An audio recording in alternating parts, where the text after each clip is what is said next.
Before we get into this one, if you could just hit that subscribe button down below, it would mean a massive amount to me because we're trying to hit that big 1,000 subscribers this year. Without further ado though, let's get into the video. So today's video is about Jesse Marsch, who's just been announced as Leeds United's new head coach. We're not going to talk about Bielsa today. I've done a video on that if you want my opinion on it.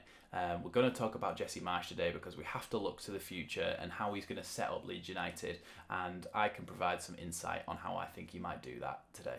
First thing we're going to do then is have a look at the background of Jesse Marsch. So he only ever played in the MLS as a professional footballer. He was a midfielder for teams like DC United, Chicago Fire and Chivas USA, and he retired in 2009, never having left the MLS. He did play 2 games internationally for the USA national side as well. He then went on after his retirement to work as a USA national team assistant coach to Bob Bradley, where he sort of started to ply his trade as a manager, if you will. Once he'd done that, after 2011, he went to Montreal Impact in their inaugural season, their first ever season as a club. We sometimes forget how young the MLS is in terms of some of the teams. Some of the teams are just 10 years old, which is mental to us considering our club is over 100 years old now. After this, from 2015 to 2018, he went to New York Red Bulls and he won MLS Coach of the Year in one of those years whilst he was there. So he did quite well there, but he'd also got himself into the Red Bull family.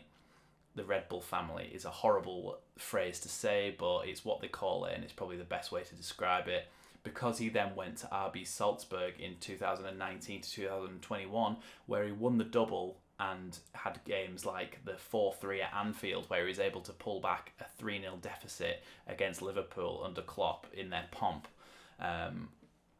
Obviously, they went on to lose 4-3 in the end, but considering the gulf in the actual players that he had, it shows that he can often punch above his weight. After that, though, he had a bit of a shortcoming at RB Leipzig, who also part of this Red Bull family.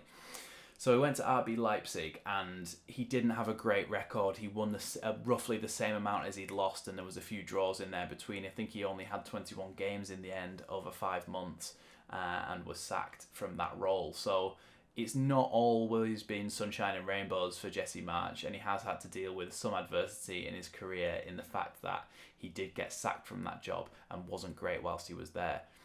Having said that, let's move on to his style of play, because I think this is what the most interesting thing about this video will be, because it shows sort of how he's going to set up Leeds United. So in general, the Red Bull teams have a high attacking philosophy basically, and Marsch is no different to this. He likes to play pressing football, he likes to play on the front foot, and he likes to play almost like Leeds do really at the moment. When he presses, he likes to outnumber the opponents in the final third, and when they do win the ball back, it's not to recycle possession, it's to play vertically, which means towards the goal as fast as possible and as direct as possible to hopefully catch the opponents unbalanced, so they are still reeling from the fact they've lost the ball, they haven't got into position yet, and that's when he likes to play vertically through the lines and try and score his goals.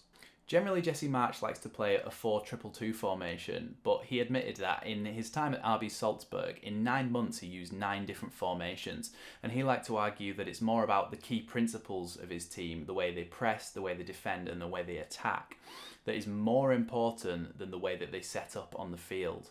But for the sake of argument, as 4-2-2 is basically his primary formation, we're going to have a look at how Leeds might set up under this new regime. Here, as you can see, we've got the normal back 4. Where it differentiates between our normal system and this is that he has a double 6, as he likes to call it, which basically means that Calvin will no longer be a holding midfielder on his own. He will actually have a partner in there, which could be Forshaw or Dallas, or whilst Calvin's injured at the moment, it could be Forshaw and Dallas. Then we move on to these attacking roles. So we don't have wingers anymore as such. Rafinha will probably be playing as an inside forward, as more of an attacking midfielder centrally. And then you might have Harrison or James in this other role, or Click perhaps, because he might be more suited to be playing that role.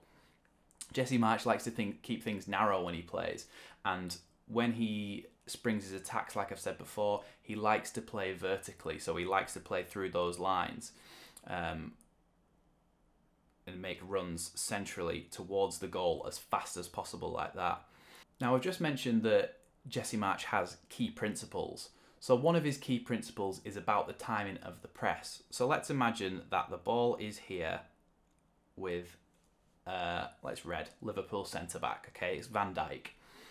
When he wants his players to press, this is where the ball's going to travel from centre-back to left-back to right-back.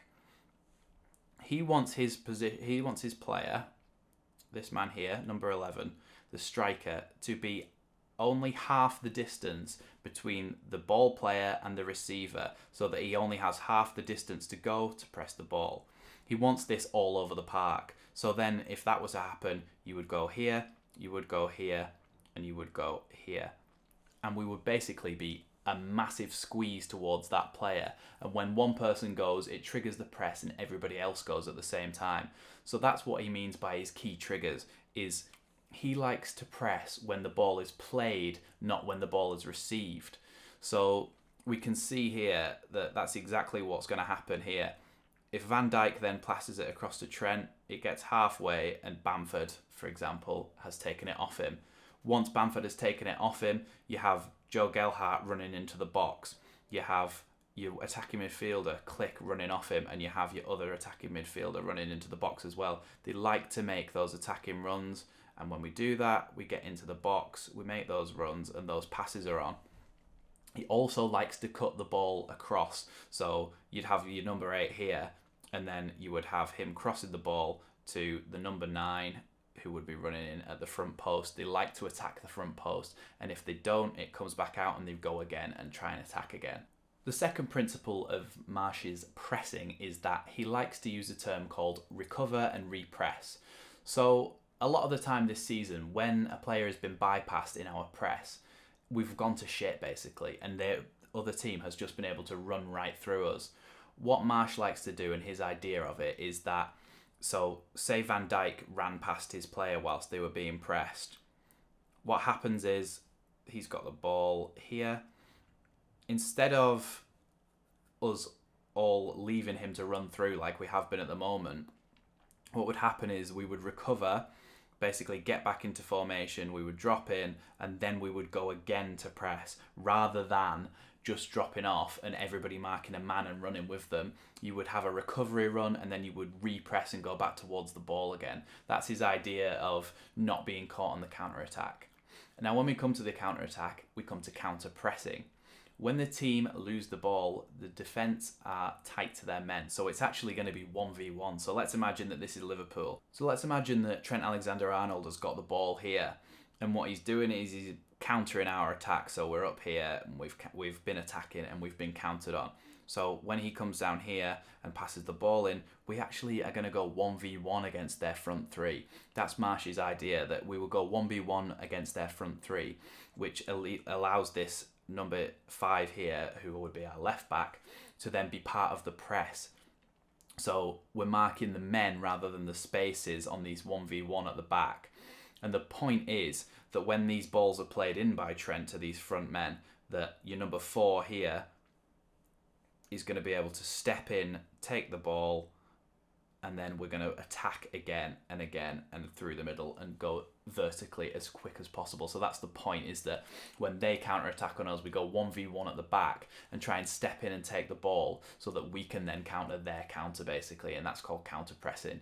So these are the sort of ideas that he's going to try and get across.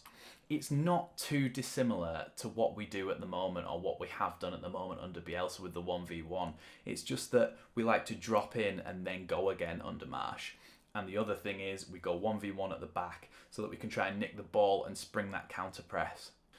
So now we come on to who might play in this formation. Now I've talked about it with some of the players. I think the back four will remain the same. You'll have Meslier, Firpo, Cooper or Strauch, Koch or Llorente, and Ayling.